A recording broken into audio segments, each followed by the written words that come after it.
To clean the pipe run, first remove the hose completely. Then take a microfiber cloth and tie 1/4-inch nylon rope around the cloth. Use a nylon rope that is longer than your pipe length.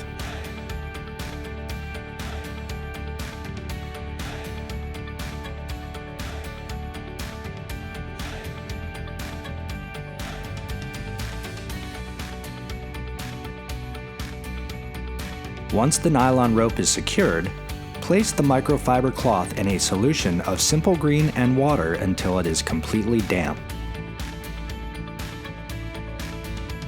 Wring out the excess water.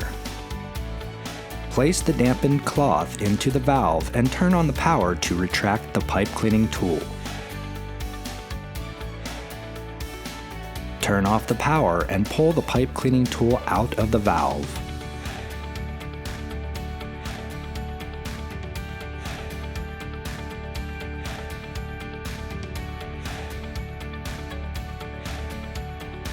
Repeat the process as many times as necessary to clean the pipe.